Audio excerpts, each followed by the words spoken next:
Bismillahirrahmanirrahim. Assalamualaikum warahmatullahi wabarakatuh. Syukur alhamdulillah pada kesempatan ini saya masih diberikan kekuatan, kesehatan, dan mudah-mudahan juga Anda dalam keadaan sehat serta dapat melaksanakan aktivitas bagaimana mestinya. Kita ketahui bersama untuk Anda pecinta yang adventure atau petualangan dengan menggunakan roda 2, tidak asing lagi dengan penampakan yang ada di hadapan Anda.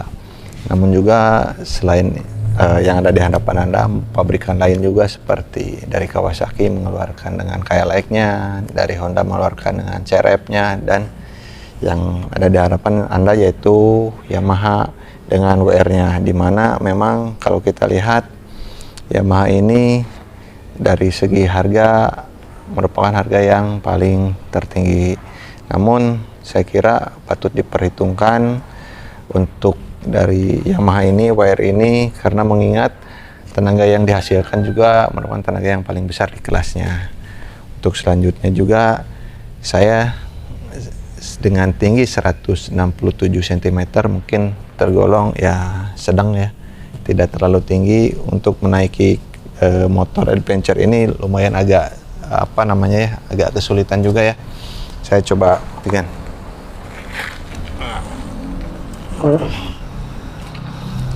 Saya untuk menapak keduanya ini ternyata ya harus jinjit, kecuali satu turun ini kan masih bisa nahan.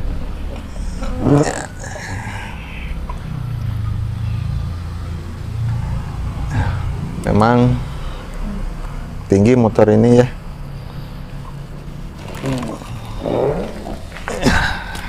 Ya, itu untuk ukuran tinggi saya yang 167 cm untuk menaiki motor yang memang cukup lumayan tinggi, tapi digunakan di jalan pun ini terasa nyaman ya. Kalau menurut saya, walaupun mungkin akan lebih nyaman lagi bila bannya diganti yang biasa, bukan ban untuk adventure. Untuk itu kita lihat apa saja yang dimiliki dari WR 155R ini.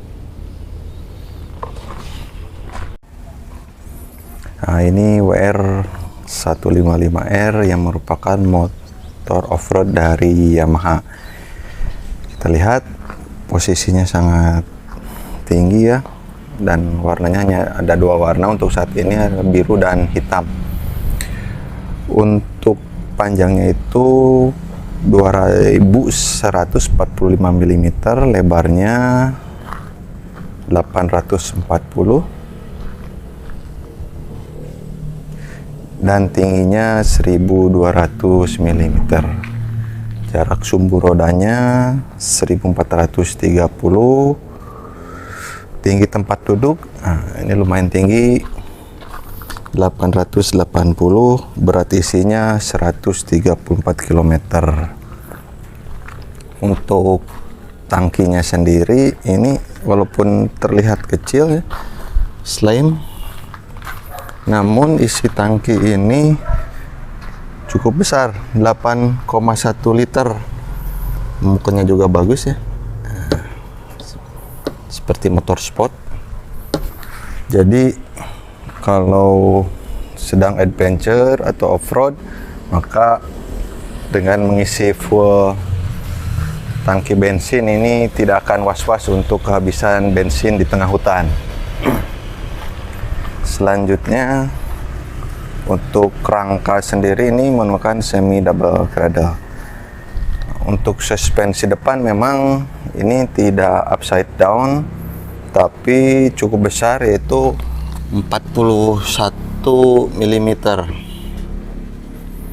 dan panjangnya ini cukup panjang ya, 899,1 mm. Untuk mereknya ini, di sini ada, ini ada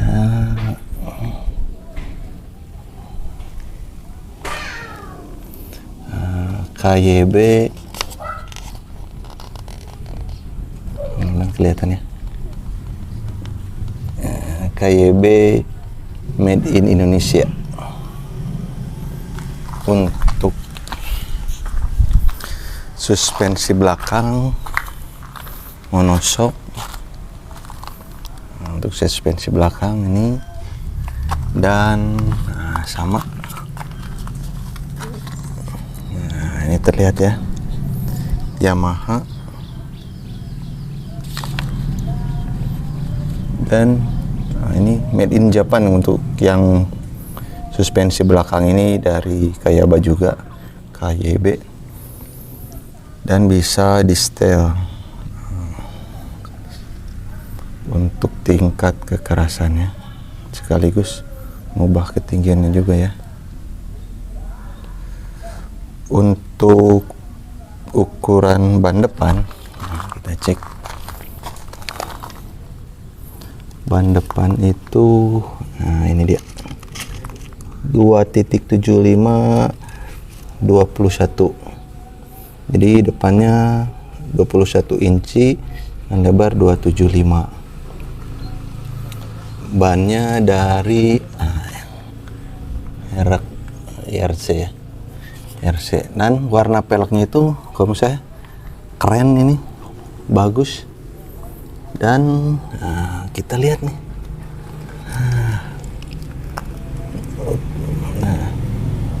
made in Japan.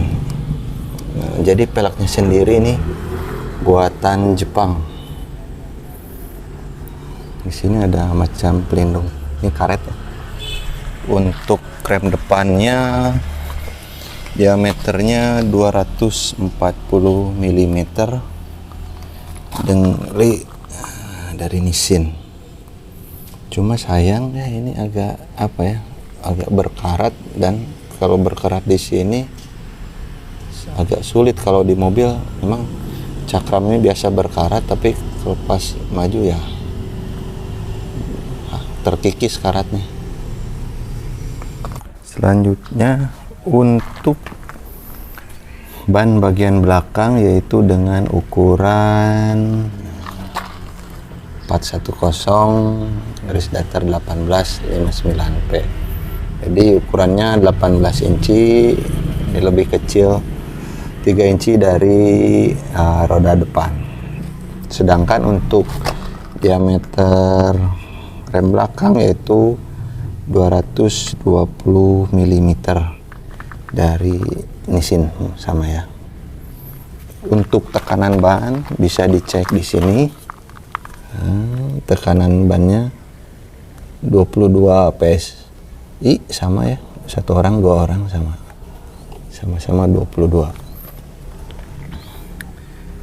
Untuk bannya sendiri sama dari IRC.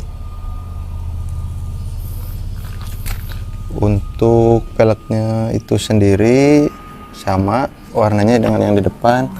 Kita cek untuk peleknya.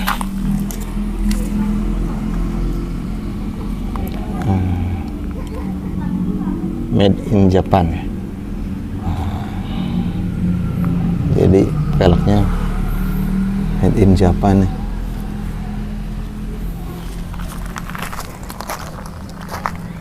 Untuk minyak rem bagian belakang ini sangat mudah, posisinya ada di sini.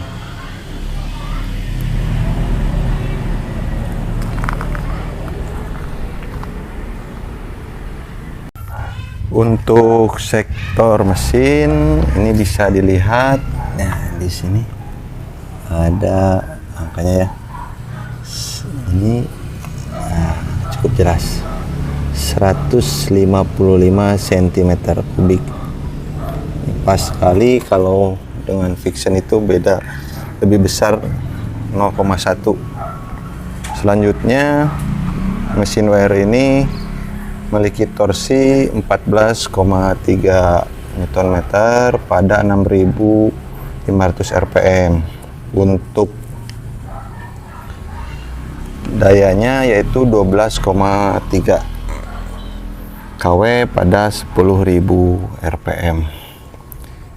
Itu masih SOHC, sudah 4 valve dengan VVA. Nah, di sini tertulis variable valve actuation, jadi pengaturan klepnya.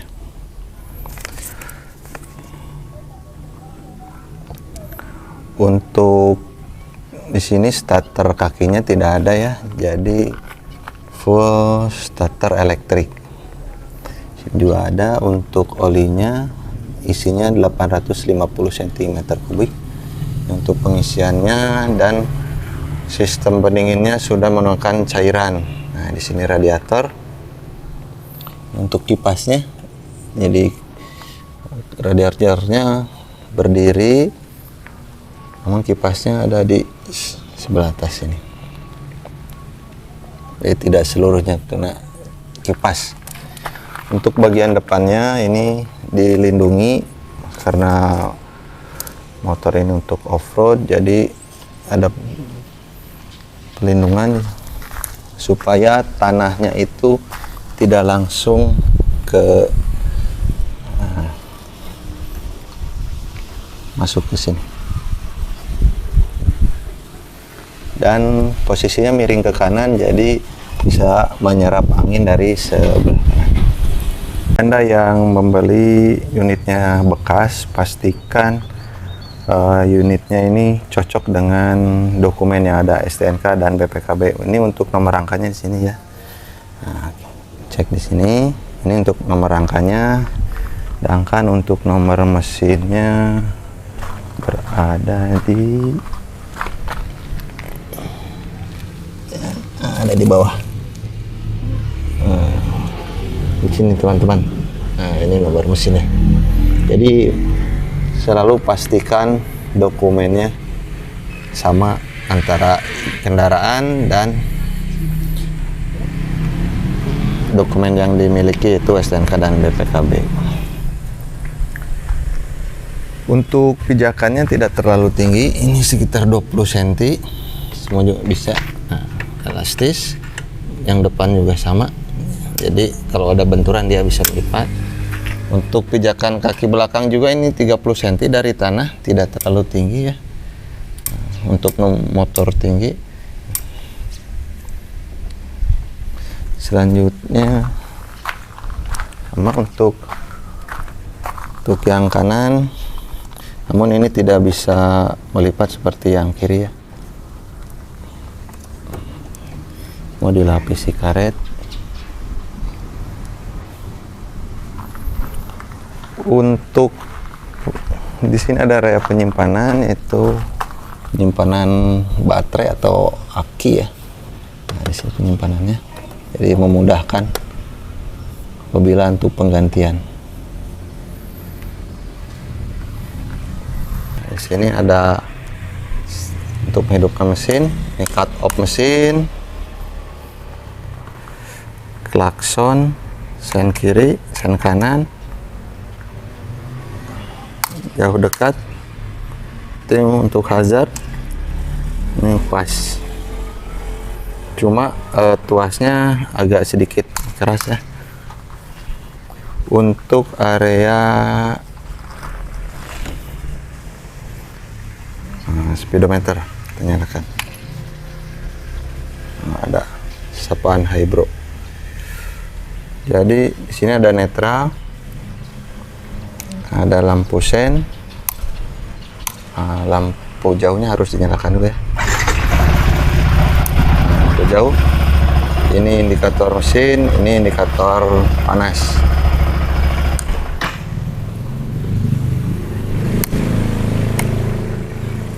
Baik.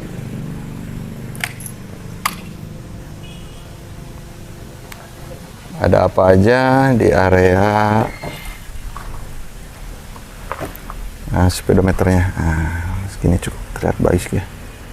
Jadi kalau dilihat, ini ada jam, kecepatan, ini bar bensin, ini RPM.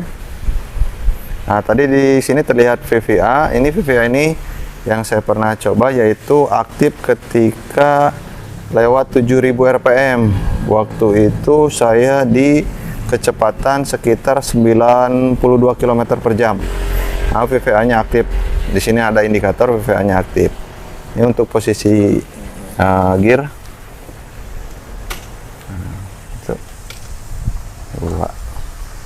Selanjutnya untuk jam ini bisa dirubah. konsumsi kilometer per liter ini rata-rata penggunaan. Jadi motor ini untuk bahan bakarnya menempuh 47,2 km per liter. Ini cukup irit ya kalau menurut saya. Mungkin tergantung kita cara menjalankannya, mungkin bisa jauh lebih irit lagi ini. Ini odometer daya tempuh 389 km. Trip 1, ini trip 2, dan kembali ke jam. Untuk tidak ada tombol lain, jadi ketika akan mereset jam atau seperti trip 1, trip 2, jadi hanya menekan tombol satu ini. Kita coba untuk merubah jam ya. Tekan lama, nah ini berkedip, nanti baru kita tekan sekali-sekali. Tekan lama lagi, maka berpindah ke menit. Tekan lama lagi, nah maka kembali ke posisi awal. Kalau ini harus pas jalan, nah, dinyalakan juga. Ini tidak ada indikatornya, ini rata-rata. Ini di reset, dinolkan kembali, ditekan lama. Baik, itu seputar speedometer. Untuk sektor pencahayaan sendiri ini masih bohlam ya. Nah, kita terlihat, sayang ini lampu senja atau lampu kecil. Saya coba matikan. Nah, ini yang nyala lampu kecil. Ini lampu utamanya. Lampu sen masih bohlam juga. Lampu sen sama, masih bohlam. Selanjutnya untuk yang belakang ini sama, masih bohlam, masih bohlam, masih bohlam. Untuk lampu plat nomor juga terpisah, ini masih bohlam, sini refleks. Untuk wire ini posisi knalpotnya ada di sebelah kiri ya. Biasanya kan dari kanan naik ke atas, ini posisinya menjadi di sebelah kiri. Ini ada pelindung juga, plastik tapi sangat tebal, keras.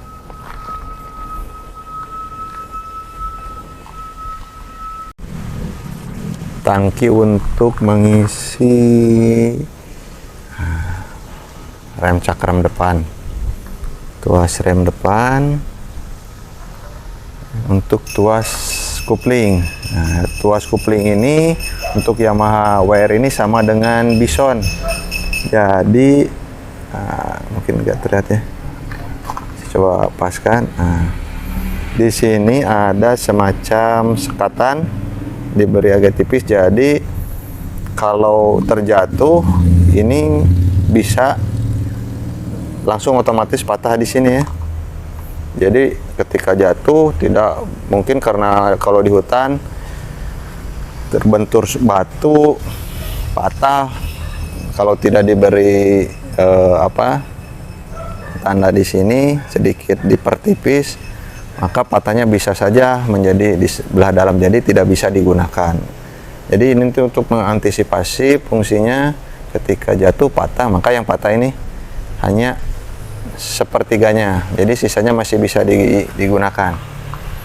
Coba, masih bisa ditarik sebenarnya. Kalaupun patah, ini suku cadangnya karena sudah sama dengan yang Bison, ini tidak susah, dan harganya juga kalau tidak salah sekitar 30 ribuan.